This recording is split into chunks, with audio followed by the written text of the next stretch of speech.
So the interview is starting now. Today is July 11th of 2014. My name is Michelle, and I'm with Andreas, and we're interviewing Bill Ward. So Bill, can you talk about where you worked on the waterfront of New Westminster? Down there? Yeah. Yeah, I started there in 1939 in July, working in trim shed, where they used to trim the export lumber. They had a double end trim saw. And where on the river was this located? This is down at the foot of 4th, next to Scott Paper. And what type of work did you do there? Well, this was just manual labor. Manual labor? There, we used to trim the lumber and stencil it for overseas. But this was Alaska pine. This at was the time, Alaska yeah. pine. Yeah. This, the original mill was, they used to make cheese boxes for Kraft cheese. Yeah. And then the corners just want to jump ahead of Hitler out of Czechoslovakia. And they brought the money here and they bought the Alaska pine and they bought a couple of logging camps. Oh. Yeah. And how old were you when you first started working at Alaska How Pine? old was I? Yes. I was 19. 19. Yeah. And how did you find the position? Well, it was just manual labor, and I mean, in them days, if you had a job, you were lucky. Yeah. And you started at 2 bits an hour, What does that mean? 25 cents an hour. That was what you got Yeah. as a manual labor in the mills. Of course, if you were a millwright, that you got more money.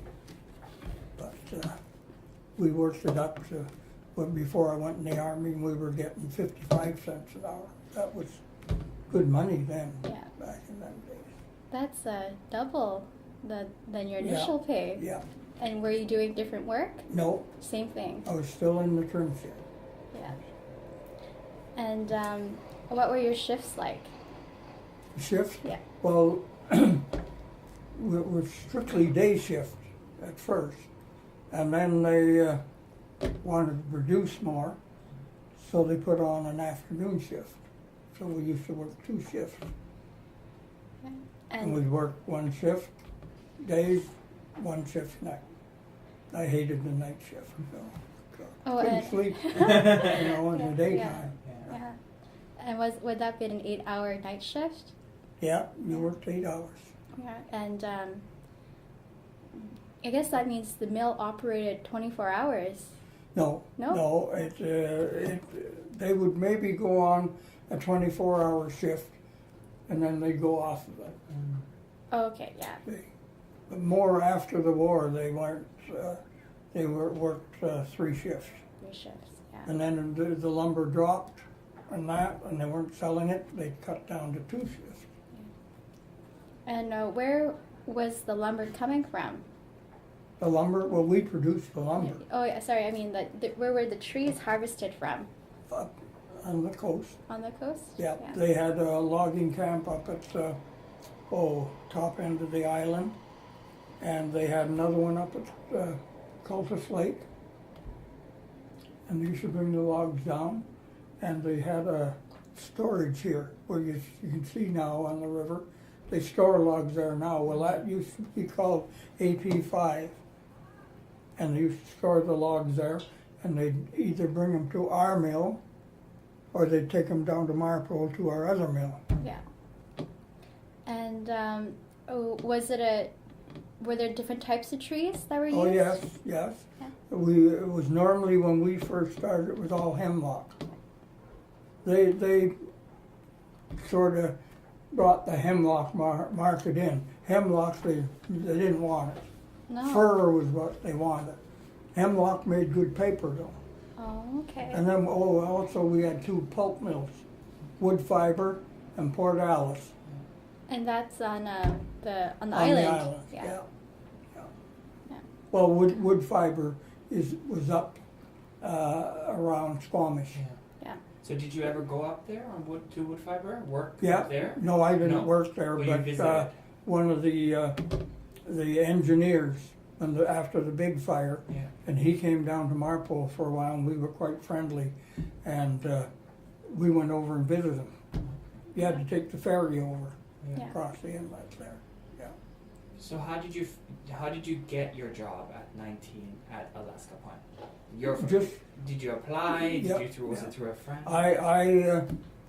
We lived up on 10th Avenue and 15th Street, and we had 3 big Douglas firs that were on our lot. Mhm. And just the stumps were there. You could see where they had the springboards in and everything when they cut the trees Yeah. down. And I would work on them, taking them out. And Mr. McLean next door, he was retired, and he'd come over and he'd give me a hand, and we'd cut the roots off. Oh, we had big holes there, Yeah. you know, of the roots. And then we'd burn the rest of Mhm. the stump and that. And I'd work on that during the afternoon, but in the morning I'd jump on my bike and I'd go down to different mills down at Marpole and all that, looking for a job. Okay. And then I went down to Alaska Pine, and I was working for a painter At the time. at the Yeah. time. We were staying with him till we got the people out of our house up there on 10th Avenue. They were renting because we went to Princeton for 7 years. And when we came back, we had to get them out, so we stayed with Mr. Taylor. He was a sign painter.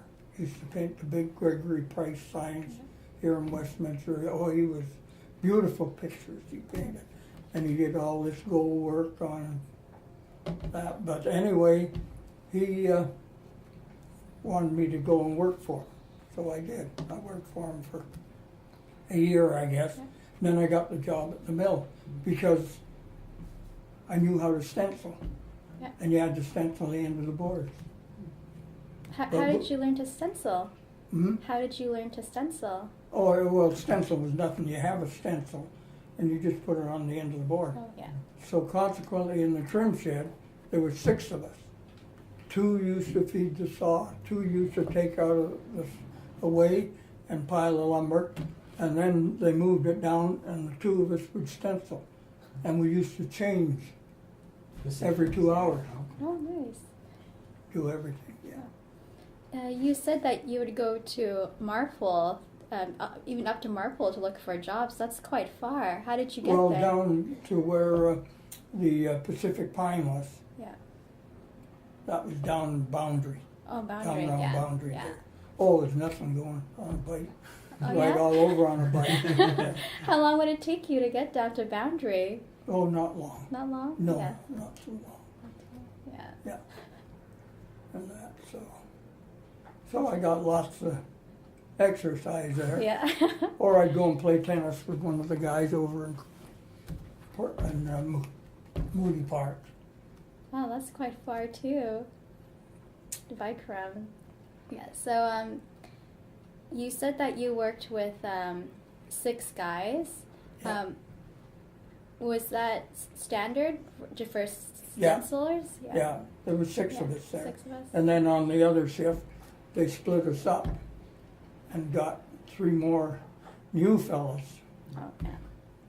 Yeah. And well, I guess we did such a good job in that the PLIB man, he run the trim shed, and he did all tallying of the lumber and that. They had to have a PLIB man do it.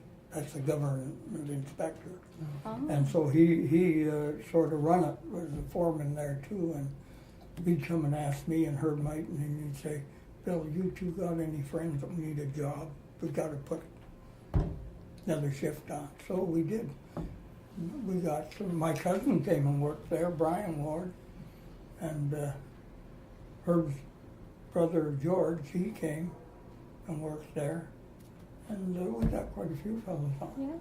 Yeah. Yeah, and then in total, how many people you think worked at the mill? How many in the mill? How many people worked? Oh gosh, I think the sawmill alone was 65 people in there on a shift. Well, you can see now what it's like now. Yeah. These mills now. My son, he grew up and he worked there on the cleanup crew on weekends. Both sons did. Yeah. And he stayed in the lumber industry. In fact, he's retired now. He's 65. And but he's gone to work for another mill in Kamloops.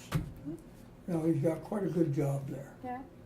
He knows, he has all the contacts in the States and overseas and that for Wow. buying lumber and that. Yeah. And this owner of the mill, he wanted him right away. He got he said, look, you can, the way it is today, if he wants to go to holidays, he likes Mexico. He goes away down south and he has a couple of friends that got a house there and whatnot. And he'll go there. Well, he does everything with the computer. Oh yeah, everything's automated now. When he's Yeah. here, his phone will go, somebody wanting lumber. Yeah.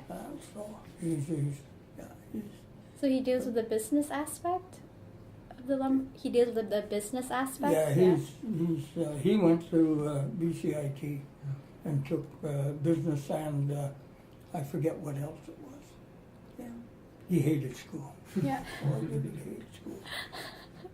And then when he got down at the mill, clean up, he said, you know, Dad, if I could get another Saturday and Sunday at the mill, I'd be a professional student. Yeah. Yeah, but he couldn't. Yeah. Where was the lumber being exported to? Oh, they exported it all over the world. Yeah. Yeah. Who were some The of biggest one is down States. Yeah. That's the Americans was the biggest one. Did you export a lot of lumber to the Japanese as well? Yes, Yeah. I know he deals in China quite a bit. Oh. And that. Yeah. But I don't know if you've heard him talk about Japan or that. But he's quite knowledgeable. Right. But for you, when you worked at Alaska Pine, where was lumber being exported to? Well, we most of our lumber went to the States. From States? Yeah. All these mills. Yeah. And England. And If they got England. anything against that. Yeah. So could you explain to us the whole process from when the trees came in, what happened with them until you got them, and where they went afterwards? The whole process of the different products that you made. Well, there wasn't much products. Okay. Like your tree come in, Yeah. and they had to be down on the boom. Because they came from the water, right? Yes, Yeah. they brought them all in boom. Yeah.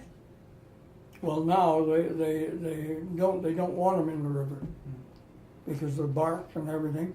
And then they come up the log haul, and eventually we put these big barkers in. But all we used to have at first was water washing the logs, Yeah. but they didn't take the bark off. And the mill in Westminster, they went to all cedar.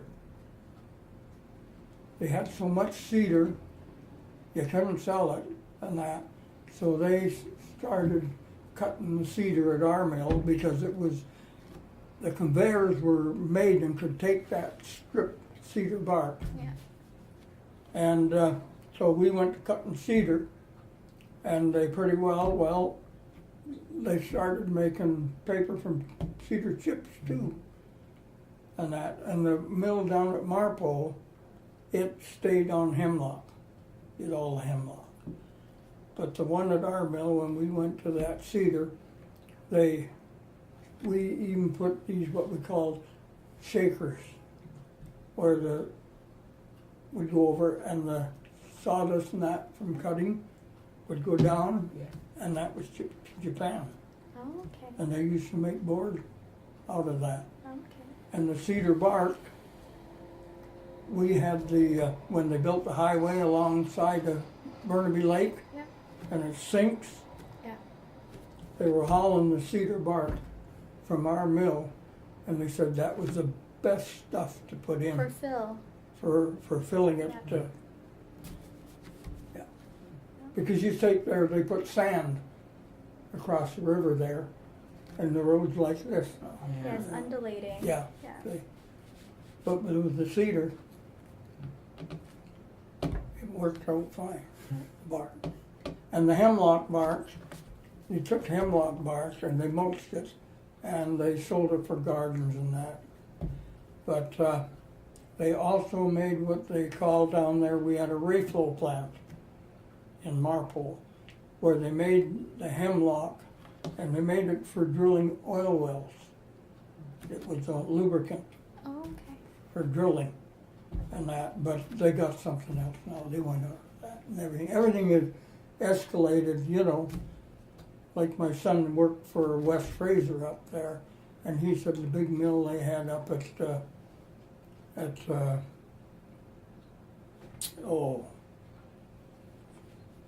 up north anyhow.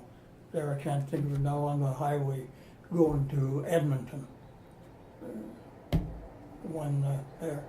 And their big mill there, the log went in one end and come out the other end, and there's only 16 people working in the whole mill.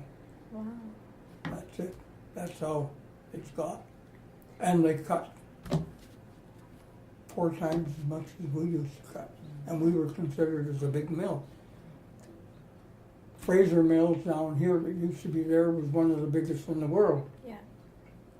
And our mill down there, we were so efficient at that time, we cut next to them.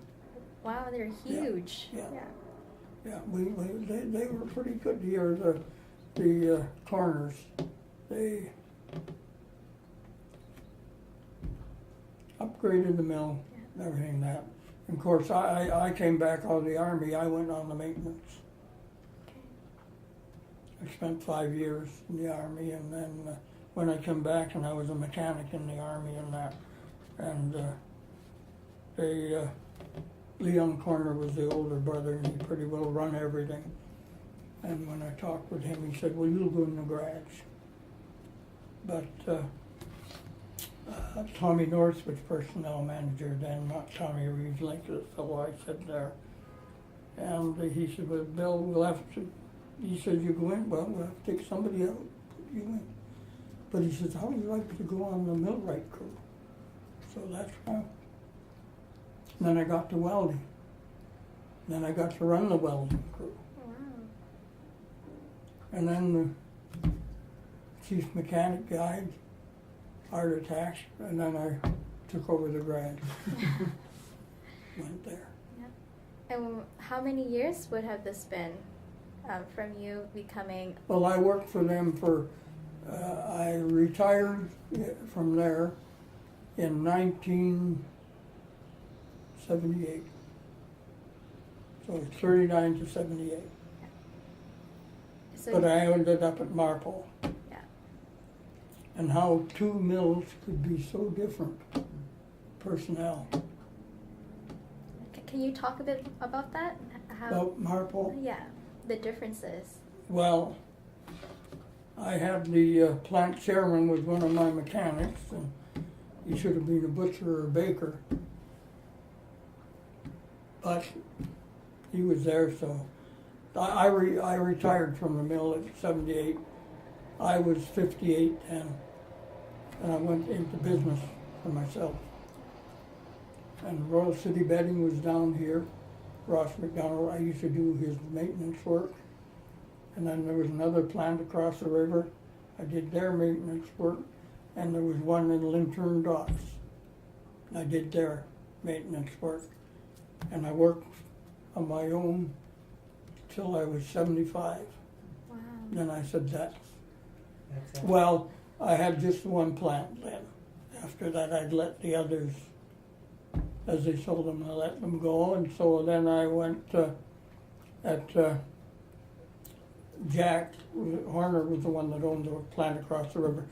They were in foam rubber. And they used to fabricate. They chip the foam, the scrap, and then we would take it and put it into molds. Oh, okay. And I used to make the metal molds. Because Jack, before I went to work for him, he was getting them made out of fiberglass. But the glue you should get into the fiberglass, and it's the mold got so they weren't any good, and cost a lot of money to make a fiberglass mold. Yeah. And when Jack said to me about it, I said, "Why did you make them out of metal?" I said, "I'll fabricate them out of metal." So what they used to do, they'd cut and make a seat to what they wanted, all the forms and that. And then I would make the mold. And the chips, they'd mix them in a big tank, put them in the mold, compress them with the lid, which was part of the mold, and then they put steam. They had a steam outfit there, and they put this steam up through the mold. 15 minutes opened up, and out come the cushion. Did you have your own shop Right here. right here? I wouldn't hire anybody. No? You did everything yourself? No, down out in Lintern Docks there, the outfit there, Woodbridge Foam, they were a huge outfit all over the world. And they wanted to put this big drive-in down there, and he asked me, did the engineer come out from back east? And he said, "Well, Bill, would you do it?" And I said, "No." I said, "I have to hire people, and I won't hire people." Yeah. I said, "I had enough trouble with people in the mill Yeah. when I was supervisor there." And, but I said, "You just go down the road to Dave Urquhart. He had a machine shop, and I did a lot of, with him, I used to get him to make gears for the carrier, and new gearboxes and that. And so when I came back, he was still there, Bob, I can't think of his last name. Come over and shook my hand, and he said, "Bill, I want to thank you." He says, "You know," he says, "he did that job, supplied the material and the men, and did the job for what it was going to cost us just to buy the material." I said, "Oh yeah, sure." And he made money, because I said he had an old drive out in his yard there. Yeah. So what were some of the problems you had in the mill as a supervisor? Oh, personal. Person. Yeah. We used to go to what we called charm school. Charm school. We called it charm school. Okay. I had to go over to the island to, anyway, it was over there, and us supervisors. And they used to ask me there, did these have these interviewers in, and they say, "Well, what problems did you have there, Bill, with there?" And I said, "What do you mean, what problems?" I says, "I got personnel problems. I got plant share." And I says, "As a mechanic." And they said, "Oh, we know all about that." And, but he says, "With the machinery and that, what problems you have? You got something?" "No." I says, "I don't have problems with machinery. I just solve them." Yeah. That's it, I said. And I used to construct conveyors and everything in the mill. Wow. Yeah. The maintenance manager, Don Kennedy, Bill, come with me. We'd go up on the roof building there. You can see the big pipes going up to that picture there to the fuel bin. Well, the big stanchions in that they had for the pipes were wood, and they were rotting. Yeah. And Don would say, "Bill, steel, will you, Bill?" So I'd read. No, I did a lot of that. But the charm school, was it organized by the mill itself? You all Well, went? they hired people Okay. to come in and talk. To talk to you, all the But supervisors. as soon as you said people problems, no. The back. There were no human resources at that time, I guess. What's that? No human resources. No one dealing with interpersonal issues at the mill. No, was a lot of, always had problems, Yeah.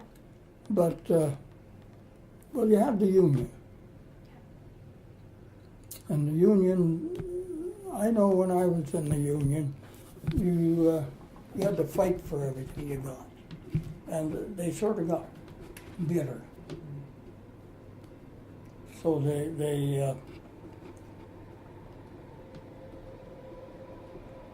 I could see both sides being, but we fought for everything we got pretty well ourselves. And some of the union stuff held us back. In what ways? Getting raises. Oh. They had categories. And consequently, when I went down to Marpole and Frank Gartner was manager there, he said, Bill, I'm going to give you a raise. Well, when he went to head office, they said, you can't give him a raise because he's in that category. Can you explain the categories? Well, they had categories for all the supervisors, see? And that was him because we had no union. You just yourself, you fought for what you got. So Frank Gartner says, well, that's fine, we'll change them, put them in another category. So that's what they did. Yeah. And then I ended up at last, they came to me and they said, the manager, Art Artman, then was manager there. And he said, Bill, I want you to take over the maintenance crew. Well, I said, what are you going to do with Vic Mueller? He'd just got his foot broke. In the meantime, I went in and was running the millwright crew and the grads and everything. And I said, no, I don't want it. Well, it'll mean a lot more money for you, I said, I'm not interested in that. Well, you can go home and talk to Faye. And I talked with Faye. But what ended, and I left my doctor. He said, if you stay at the mill, we'll bury you. That's it. Is that why you retired at 58? That's why I retired at 58. Yeah. And you mentioned you have carpal tunnel. Is it because of working at the mill? Oh, I don't know. You don't know. You don't know. It's these fingers here, and they get so that you don't even know you're holding something. Yeah. So they operated in this one down in here, and my doctor, she said, after that, she says, don't touch it again. Yeah. I have a friend that worked at the mill, and he had his done 3 times, and his hand's terrible now, just terrible, because of the adhesion in there every time they operate. Well, the 3rd time they operated, they said no. They said, we just sewed it up again. I said, no, don't touch it, because it might cut a nerve. Yeah. And then you really got trouble. Yeah. So I have it in this hand now, but it's not quite as bad as this one. But I put up with it. But you've been working with your hands your whole life, right? They became... Well, when you weld, you're Yeah. holding the stinger, Yeah. welding that. And when you're working, yes, you're working. In garage and that, millwrighting, your wrenches, everything all the time. Yeah. But I had no trouble back then. Yeah. So I don't know anything else you want to. Oh, we were wondering what it was like for you to work in a union, in a unionized workplace. Was Alaska Pine unionized? Oh, yes, Yeah. yeah. And how often would you go to union meetings? Union meetings? Yeah. Never. Never. No. We went for a short while, Yeah. and they were just as bad, arguing amongst themselves.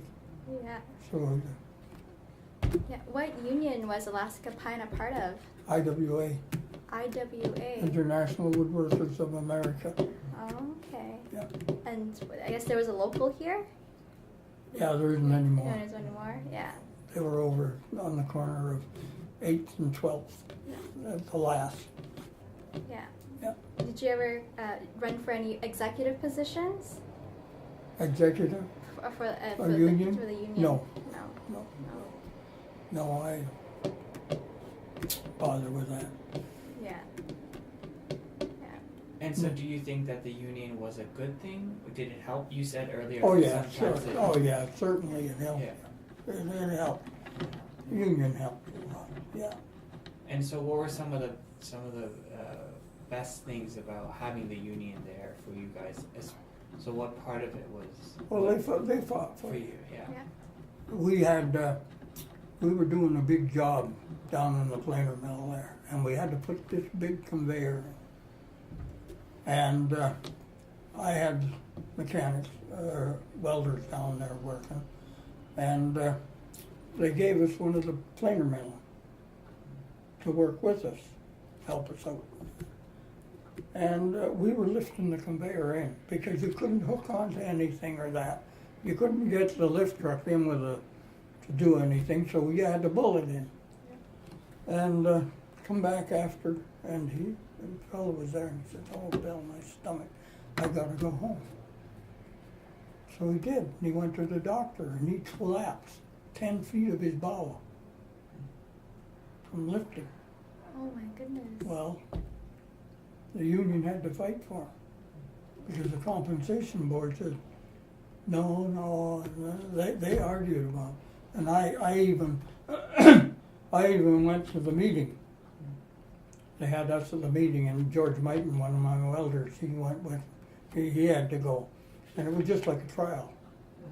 These 3 doctors were sitting up there, and I sat out in a separate room, and George went in, and they interviewed him, and then he got out, and I went in, and they interviewed me, and I told them, I says how heavy it was, because I knew the weight of the metal, and all that.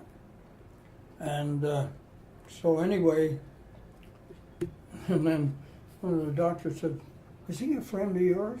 "No," I said, "or a relative?" And I said, "No, he's not even a friend." I said, "He's just a worker at the mill." And I said, "I told you what's happened, and that's it." So they paid him. Oh, it used to be tough with the compensation for it. Were they worried that you were his friend, and that's why you would say that's why you were fighting for him? Well, he probably thought, you might, say things Yeah. that you shouldn't. Yeah. Well, apparently the industrial engineer at the mill had said what the conveyor weighed. Well, he was nowhere near what the conveyor weighed.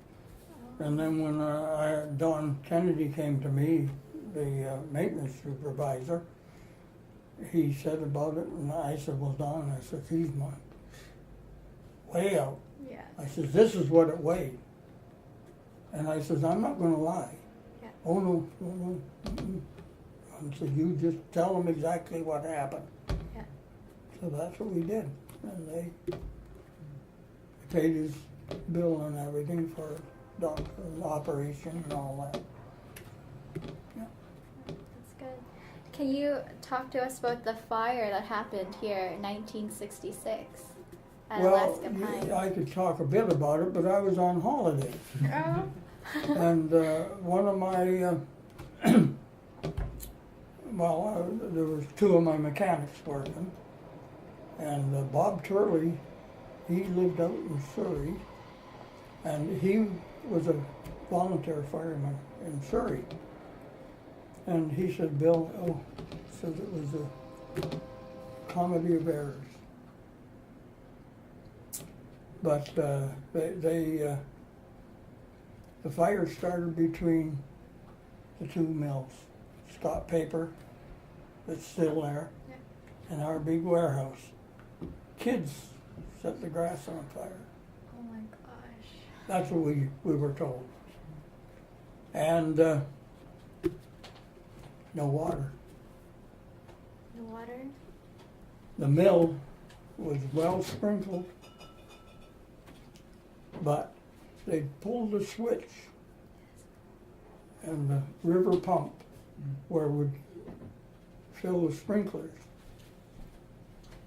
was shut off Why? because electric, no Um, juice coming in because of the fire. They pulled the switch. So there was no, so they took a pumper truck in there and they pretty near lost it. But like my mechanic said, Bob, he said, Bill, the water just come out of the hose. And the powerhouse was down for boiler inspection. Or they had a big Bingham pump So they that had they to shut used down. to use on the log hall for washing. And they could have diverted that pump to pump thousands of gallons a minute into the line. Couldn't run the pump because there was no steam. It's run with steam engine. So that's what happened. The mill burst out. And did it completely burn down? Or Pretty well. pretty well? The only one thing that was left was the gang mill. Half of my garage went. Yeah. And were there any casualties? Did anyone die in the fire? No, No. no. We're lucky. but were there any smaller fires during your time? Small fires? Smaller. Was there a risk of fire in the mill on a general? No, we were pretty careful. Yeah. We were pretty careful. When we did any welding, we had to have hose out and everything. Because you would have the sawdust, right, and the wood chips everywhere, and there would be risk No, of fire. the mill was pretty clean. Okay. Okay. The mill was Good. pretty clean. Yeah, they liked, the corners liked everything cleaned up. They didn't like stuff hanging around. Well, it was a good thing. And was safety strictly enforced at the mill? Was safety enforced at the mill? Oh, yes. Yeah. Definitely, we had a safety man, Bob Edwards. He was a safety man. And he used to be a fire fellow in England. He came over and he took over all the fire equipment there at the mill, and he looked after it and everything. Thank you. Thank you.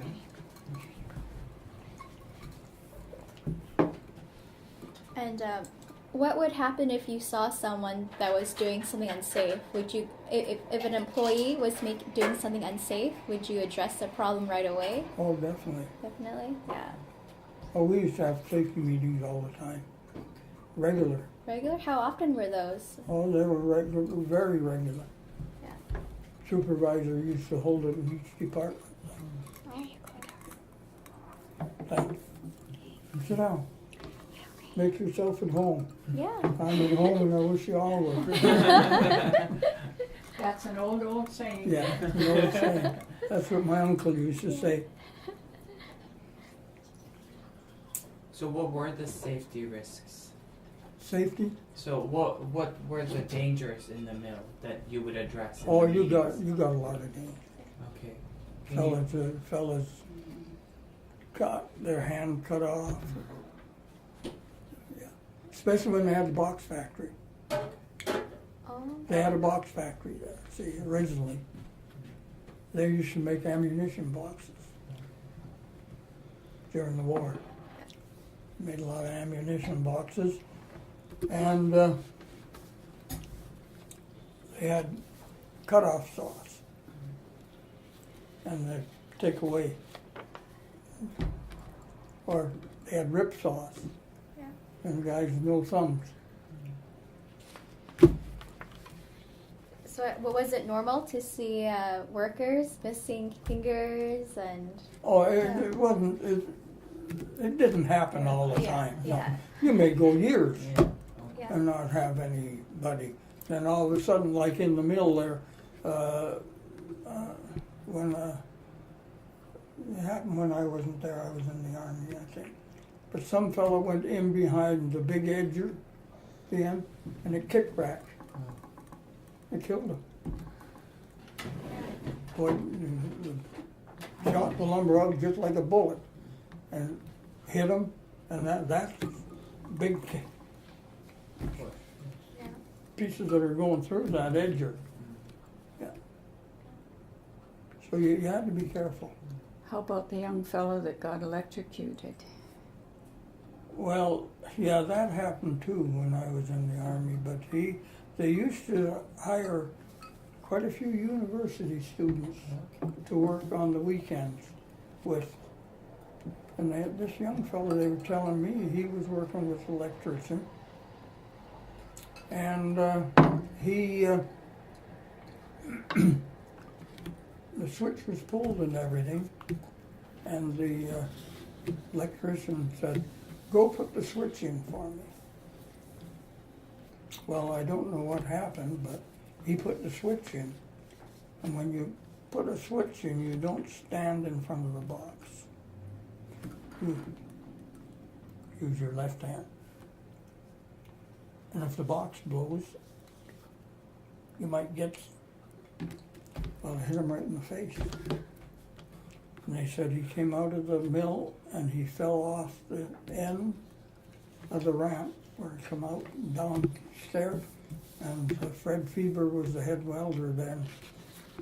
And he come out and the fellow was trying to get up. His face was completely burned. He said, Fred said, when I lifted his head, that just couldn't see. Well, he died. Yeah.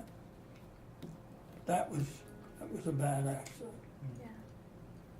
So did you have any gear, safety gear? Would you wear gloves? Would they Oh, or any yeah, other? yeah, So- yeah. You wore safety glasses and that. Okay. Yeah. So you mentioned that you were a welder. You went from a millwright to welder. Did you need a welding ticket? We had to get welding tickets in later years. Yeah. So they had us get a boiler ticket. Yeah.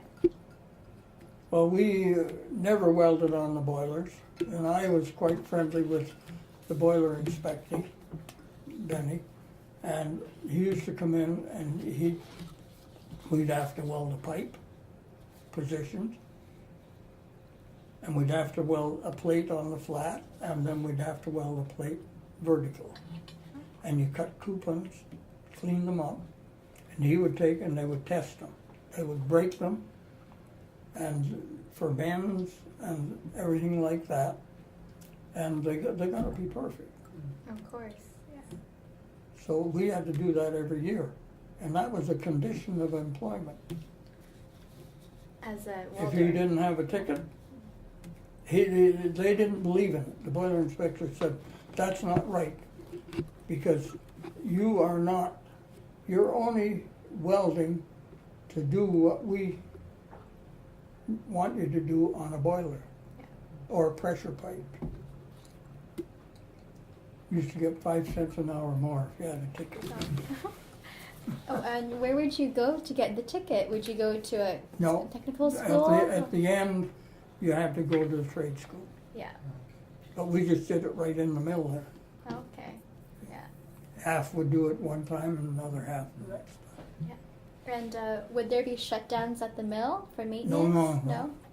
No, they wouldn't shut down, not for you doing a ticket. Yeah. But we used to do all our work on the weekends. Okay. If there's a long weekend, forget it, you're not gonna have it off. Oh. That's a condition of employment. Yeah. And did Alaska Pine compete a lot with other mills? You mentioned Fraser Mills. Was there a stiff competition? Well, no. They were in selling the lumber Yeah. to get people to buy. You were always trying to get an in, on that. But I guess you could say they were in competition, all right. Yeah. But most of the time, there was enough for everybody. Okay. Yeah. And did different mills specialize in different things? Well, a lot of them did, like Fraser Mills pretty did everything. I think they were sashing doors, they made doors and all that, but we didn't. Yeah. No, we just did cedar siding. Yeah. There's cedar siding on the house here. Yeah. Mm-hmm. That came from the mill. Yeah. This was stucco. Yeah. Ripped it all off because of forever painting it. White stucco, terrible stuff. So we added on to this.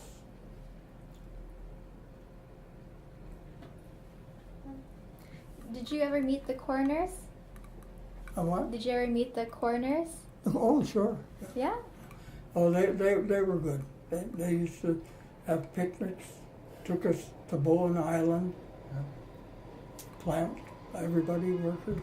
Yeah. And were these annual things? I guess that every year there would be a picnic. No, not every year. Not really. But they used to have a Christmas party, Okay. a big Christmas party Yeah. in the lunchroom there. And, both our sons went, and our daughter, Susan. And they got the fellas from CKNW, Mike, Mark, and Jack, was it? Yeah. Singers there. Oh, they didn't, and they had a good present for every child. Wow. Yeah. Yeah. And they used to give us a turkey at Christmas time, and they give us a bonus. Yeah. So much for every year we worked there. Wow. No, they were good to the workers. And with I guess, was it a family business then?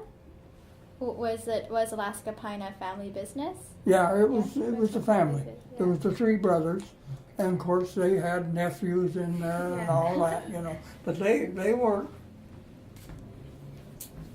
They worked too. Yeah. Not manual like with everybody else, but they had positions. But it wasn't a position that you just sat around or that, anything like that. That was a job they had to do. Yeah.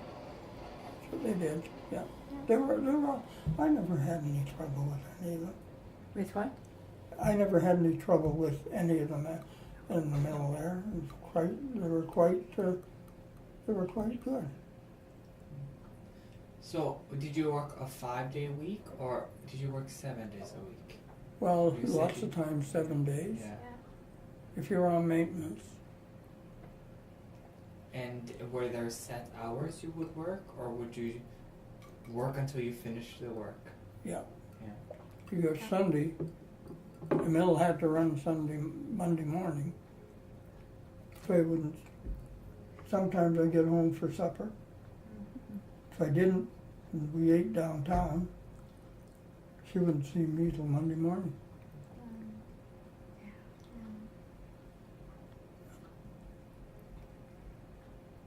And did you ever want to have another job? Why do you think you stayed at Alaska Pine for so long? Well, I liked the maintenance work, Yeah. and it was challenging because they were great ones for rebuilding stuff, and I liked that.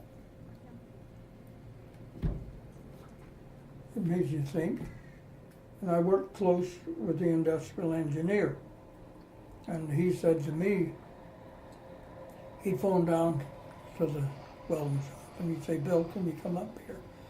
And then he'd say, "Look, I got this great big transfer we gotta build. Now what do you think we should do?" I says, "All you do, Blair, you get your height for the head of it, the tail, the length, you just put that on a drawing, leave the material to me, and everything else." Wow. And that's, he said to me, he says, "How far did you go through school?" I said, "Oh, first year of high school, God, he said, you should have went to university. You could have been an engineer. Yeah. I said, I wouldn't know what I know now. Right. He says, that's true. Did you gain a lot of skills from the war, doing maintenance? Well, all I did in the war was I repaired, I knew motorcycles. And so they sent me this outfit. It's a field hygiene section. It's medical corps, but they have nothing to do with wounded. They test all the water before the infantry could touch it, make sure it was chlorinated, Yeah. and all that. And there's good sanitation that they could do. Yeah. So when I got to England, we had a fleet of motorcycles. But when the war started over there, they started getting their heads cut off with piano wire across the road. So they took the motorcycles away and gave us all Jeeps. So I could repair them and everything else. The major wasn't supposed to have a mechanic, but I was. So he didn't want me to lose me, because if he lost me, he wouldn't get a mechanic. But it was a good outfit. Yeah. Major was good. Yeah. It was a good outfit. And when you came back from the war, were there any concerns about finding employment, or did No, you I got your job right Oh away? no, they were there at the house Wow. for me to come back. Tommy North came. Mm-hmm. I didn't He know was that. personnel manager there. Oh no. No. And did the manager do that with all employees that came back from the war? I think yes. Yeah. They were. Yeah. Yeah. Was it because when you guys had left for World War II, was there a shortage of workers? Oh yeah. Yeah. Yeah, Yeah. they had shortage of workers. Yeah. Yeah. Hard to get people. They were qualified enough to do the Oh, work. that was it. Yeah. You know. So but I never had much trouble. Had a little trouble with the engineers at first down at the mill, but got them straightened out. The corners did anyhow. After we put in a big job, and I had to build this framework for these big arms for the very short. And I said to Don, it's not strong enough, Don. Well, he said, Bill, I'm sick and tired of going over there, and the engineers tell me we don't know what we're talking about, and all that, but they know everything. Build it. So we did. They started it up, and Leon Corner was standing there, and the whole frame started to twist. Shut it down, shut it down. And Leon turned over to me and Don. What are you and Bill doing? So Don told him. He said, you come to my office in 1 hour. He had the engineers over there, and they said he lit into them. He said, you listen to these people. You don't know everything. They work in this mill. They know the mill. After that, Don would get the head engineer over for something, and he would say, you don't need me, Don. Get Bill. He'll build up. That was it. Let Bill do it. Yeah. Just by yourself, or with a team? No, I get my men to You do would it. do- yeah. Man, I had 6 welders working for Oh, me. I see. Yeah. Do you think the engineers give you a hard time because they obviously they had gone to university, right, to become engineers? Is it because the engineers went to university, they had thought that they knew everything? Yeah. Yeah. Yeah, but we had no trouble after that. Yeah. If we said something, we had trouble with a big chipper disc. Oh, it's a huge big disc with all the knives in, Yeah. but cuts lumber for chips. Yeah. Well, the hemlock eats, and the disc, it was going, and Don said to me, what do you think, Bill? Is there anything we can do? Well, I said, I would build it up with bronze art. That's a bronze welding rod. I said, we could do so much each weekend till we get it done. And he said, well, I better talk to them at head office, the engineers. So he phoned the engineers up and they said, oh God, I don't know. He said, it probably warped this and that. And so he couldn't get an answer from them. They were going to look into everything and whatnot. And Don said, do you think it'll warp it, Bill? I said, I don't think so. I don't think so. Go ahead and do it.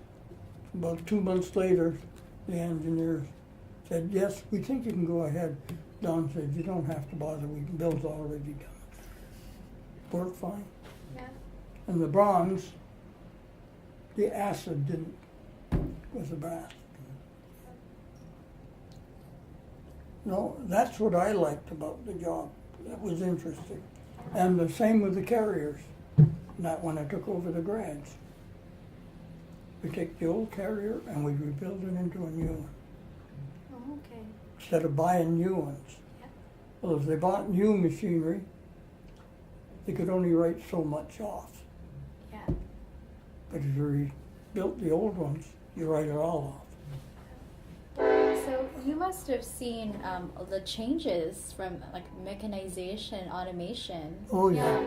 Yeah, and when a new machine came in, would how would you know how to fix it, or was it just from experience? You just knew how to fix a new machine?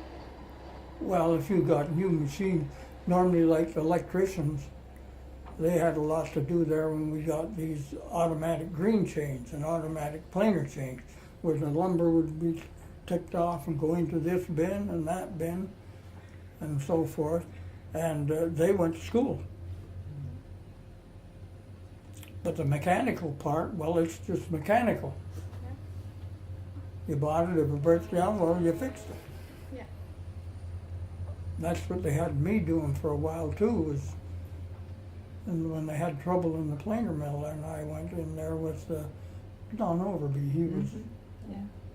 manager of the planer mill and that. And he was trying to do things, but he wasn't mechanical and inclined it. So they said, oh, we'll get Bill to work with you on it. He can get out of the garage for a while. So I did just 2 jobs. And did you notice over time, as mechanization was introduced and automation, the workforce started dwindling down because you didn't need as much men? No, I don't think they have not the amount of men they used to have. Okay. A lot of them today, they bring in the men. These companies. Well, there was a big company down at Marpole that we used to bring in, Stolberg. He had millwrights, he had everything. And he'd come in, or he would let us take his men, and I would tell them what to do and everything if they were welders or that. But our welders, normally we got the ones from Westminster Boiler and Tank. Okay. We hired them, and they come in and do. But I had to, sometimes I had to tell them, no, you're not welding that strong enough. So did you train someone in your crew? Were you a teacher to that? The younger guys. They came in there like George Mighton. He just, it happened with me. They were welding the tracks down on the big Colby crane that run along these tracks. And they put them there and they had to weld them. Well, Fred Feber was head welder there, and Ray Burton was welder, and Lloyd Moody. and they both got sick. And Fred was out by himself, so he come into Art K this day, and he said, Art, I gotta have another welder. I said, I'll never get done. And Art said, oh, Bill, you can weld. I said, no. I said, I'm not much on that. I said, I've not done much. I got a little buzz box at home, but that's it. And Fred said, come on, Bill. So I went out. He watched, and I just put 3 passes in and whatnot. Heck, he says, you weld better than me. I never left the welding shop. Oh. Yeah, when Lloyd and Ray came back, and I packed my stuff to go back to the maintenance, and Fred come in, he said, no, stay here. And so he went to Art, and he says, I could use Bill steady. I was fine. So that was the first time you Yeah, welded? welded, yeah. Well, then you didn't need a ticket. Yeah. You didn't have to have a ticket. Yeah. Wasn't until later years. Yeah. So I read about Fraser Mills, and they had a lot of people from different ethnic groups work at Fraser Mills. Was it the same for Alaska Oh, yeah. Pine? They'd have the same equipment, Yeah. same people, Same people? maintenance workers. Pacific Veneer was there too. Yeah. It was the same. Yeah. They were Jewish people too that came from Czechoslovakia. Oh, That okay. built that. Okay. So were these mostly European, or were they from other places too? You're They saying were German- about the only ones that came out here Okay. and well, they started that plywood plant, built the whole thing from scratch, you know. I was never there to see it. I was in Fraser Mills. Went down to see one of the carriers one day that they had there.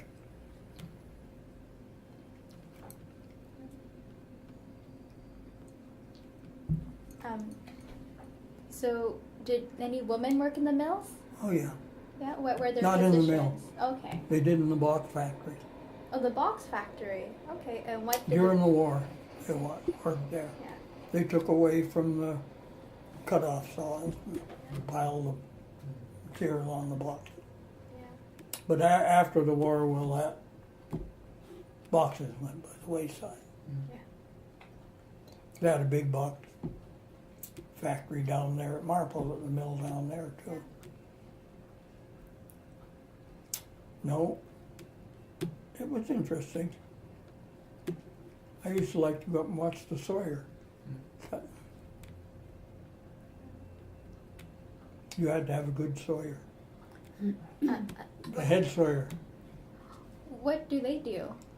Well, you bring the log up, and he'd roll that log till he got where he could make you or break you. The head Sawyer. So he would push it, right? He would position it perfectly. The head sawyer? Yeah, they had a what they call a nigger, and they were there, and then they had the doggers. They dogged. Well, there's 2 fellas there that were dogging, and then originally they made them automatic. Okay. See? And he handled that too. You'd open it up and flip the cants to get the right cuts. Then the big cants would be, they'd go through the gang saw. And how many pieces? Oh, they just come out boards, Boards? the Yeah. saws, but slow. Went slow. They were Yeah. slow. Yeah. Today, Yeah. the whole log today goes. Yeah. But it's all smaller. We used to get big logs down there that you couldn't get them in the mill. So we made this unit where it was a chainsaw, and they'd bring the log over and dog it in, and then the saw would cut it right down out in the river. But all that On the river. sawdust went into the river. Yeah. See, they were complaining about that, so at the last they couldn't do that. They had to do it on land. Did Alaska Pine have beehive burners? What? Did Alaska Pine have beehive burners? Yeah, beehive Beehive burner. burners? Oh yeah, we had a Oh, great, yeah. we had a great big one. Yeah, Yeah. yeah, we had a big one. Yeah. How many beehive burners did you have? Just one, Just one? Yeah. one great big one. Yeah. And like It got at the end so that you didn't have much Mm. that went into the burner yeah. because they processed it all. Oh, okay. Yeah. Is that what became pulpwood then? Pulpwood. What did they process it into? Did they ship it away? They chipped it, Okay. and then all the chips went up to the pulp mill. Oh, okay. Okay. Yeah, Powell And- River, wasn't it? Powell River? no, went up to either Port Alice or Woodfire. That's That right. was our two pulp mills where they processed it. Paper, big rolls of paper. So do you remember how the beehive burners would, we have heard stories of how the beehive burner would spit out ash and that would be in the air. Do you remember that? Well, they tried. There was all big screens on Yeah. the top. Oh, you yeah. know, and they were forever renewing them and that Yeah. because they deteriorate. But, oh, sure, you got dirt Oh, from. I We think- had one down here, but this mill down here we had Burnett mill. I used to have to clean the gutters out 3 times a year. Yeah.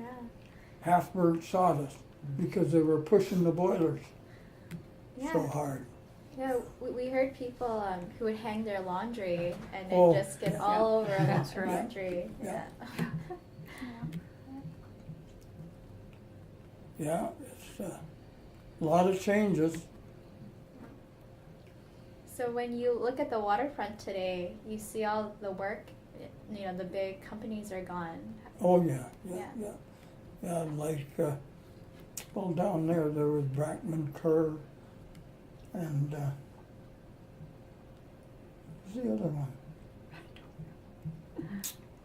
Ocean Cement was down there. Right in town there. Yeah. And that. And then there was the Westminster Ice. Mhm. And That's that- right.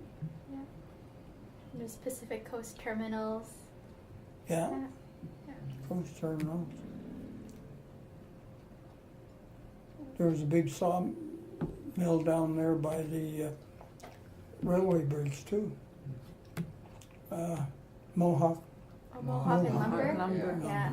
Yeah. There was a Mohawk handle down here by Burnett. Yeah. They made all handles. Yeah. And so when you look at the waterfront now, how do you feel that all the work's been gone? Oh, you got to change with the times. Yeah. I was just Yeah, going to you say. can't- you can't. Progress. You Yeah. can't. You see people now, they don't want you to build this, they don't want you to build that. You get fed up. I do. They get tired of listening to me Yeah. complain and that, but you got, no, it's progress. Yeah. The only thing I complain about is taxes. Well, we have to pay for everything. Of course. Yeah. They're not going to get the money from somewhere else. And then you got them here, they don't want oil to be shipped, and they don't want this, they don't want, But they want more hospitals, more schools, more money for teachers. It's, how do you get that with progress? Yeah. No. So my last question for you is, did you see longshoremen working? Longshoremen? Yeah, Oh, longshoremen. yeah, sure. Yeah. Yeah. And so, when did Alaska Pine have packaged lumber? Packaged lumber? Yeah. Oh, right from when they started. Right from when they started. Okay. Yeah. Yeah. Yeah, they used to wrap it and everything. Yeah. And would that be sent by a truck And then to overseas transport? Well, they shipped a lot by scow, Okay. and then the trucking got cheaper. Yeah. They started cutting one another's throats and, you know, underbidding and whatnot.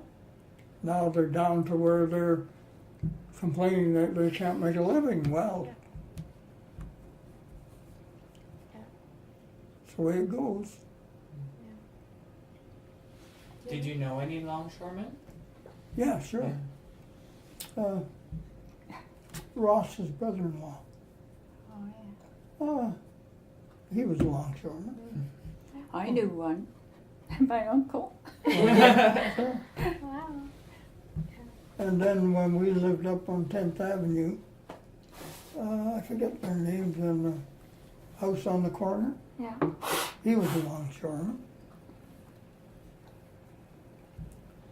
Didn't know that But you many. can't remember names. That's, No, that's No. okay. Yeah. That's okay. No, it was, well, the big ships used to come up here to Fraser Mills. You mean the Liberty ships? They to load lumber to The take. lumber? Yeah. I don't know whether they were Liberty ships or not. But they were that big anyway. Yeah. Andreas, any questions? I was gonna say, so what are some of the changes that you've seen to the city of New West? Because you've lived here your whole life, right? Did you grow up in New Westminster? Or did you? Yes, pretty well. You Yeah, may as well yeah. pretty well. Yeah. I lived. Well, things were so bad in the 20s there. And my uncle was a contractor here in Westminster. My dad worked for him, but he didn't with no work. So Uncle Halvard, he just locked his doors because he had his office in the house. He lived up on 11th Avenue in Burnaby. And Dad had nothing, so this fella came that he knew in Fernie that was going to Princeton to run, manage a mine. And he knew Dad was a mine boss, that he could run a shift and he could blast.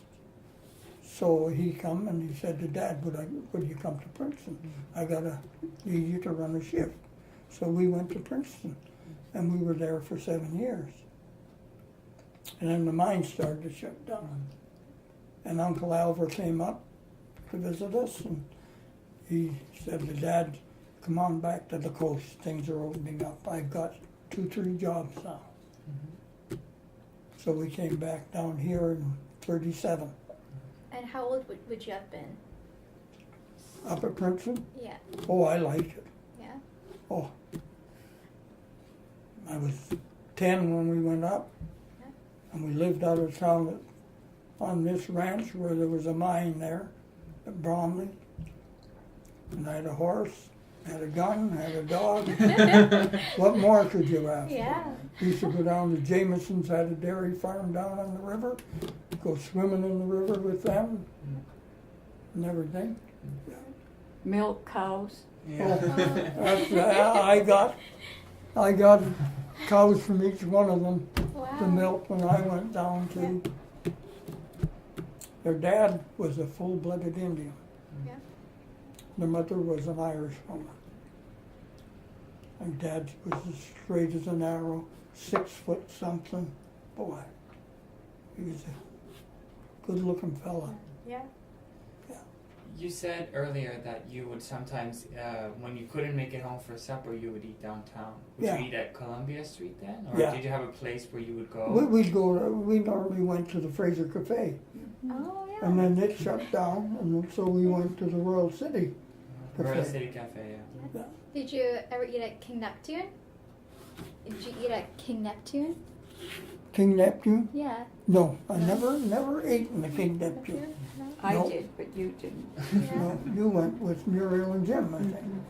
How was the food there? Right? How was the food at King Neptune? Oh, wonderful. Wonderful. Yes. Yeah. Yeah. Yeah. Yeah. But then it moved Yeah. Yeah. down further down the river. Yeah. And then it finally closed. Yeah. Yeah. But it was busy down there in those days, right? Yeah, oh yeah. Westminster was, I can remember there. We used to go downtown on a Saturday night with Uncle Albert and Auntie Evelyn. And Uncle Albert, if we went to the Edison Theater, he'd pay for us. But we wanted to go sometimes up to the Columbian because it was show on there we wanted. We didn't want to go to the Edison. So Uncle Albert would say, that's fine, you go there. We'll see you after the show. So you paid your own way. Yeah. Oh, okay. Wasn't that much then. Yeah. How much would it cost to see a movie? Oh, couldn't be very much. 25 cents. I think that's about what it was. Oh, wow. Yeah. I didn't know him then. No, I met Faye after the war. Excuse me. Bless. Is this on being, am I coughing? Well, Oh, that's that's okay. fine, Don't it's worry fine, about yeah. it. No, my cousin Brian went with Faye's sister. And I was in night shift in the garage at that time. The head mechanic had got his leg broke, dropped the motor on his leg and busted. So they asked me to take over in the garage. This night, next thing I know, Brian drove up to the garage. B was with him, and said about going on a fishing trip because he had a boat at Fisherman's Cove. And I said, well, oh, come on. Faye, my sister, will go with us, and the four of us will go. So we did. Didn't catch any fish.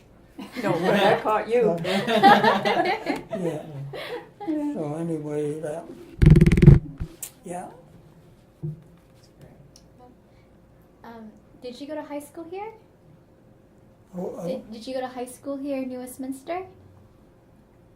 Did you go to high school in New Westminster here? me go to high school? Yeah. No, No? I went to Kelvin School over by Moody Park Oh, when we okay. were here. Yeah. And, I moved to the States. Huh? We moved to the States twice Oh. when I was just, I took my first started school in the States in Vancouver, Washington. Okay. And before that, we went down once before, then we went down again. And there was no work down there either. But we were going to take out citizenship down there, but there was nothing there, so we came back here. Oh, And then Dad went up to the mine. okay. So then when we came back, Brian was through high school, or through, he was through grade 8, and he was thinking of going to technical school here. Yeah. And I said, well, if you go to technical school, I'll go too. But he didn't go, so I didn't go. I just got a job at the mill. Yeah. Well, I went to work for the painter, Painter. Yeah. Mr. Taylor first, but he went to high school up there. I think that's So, is that good enough? Yes, very That's good, very excellent. good, very good. So it's Good hard job. Yeah.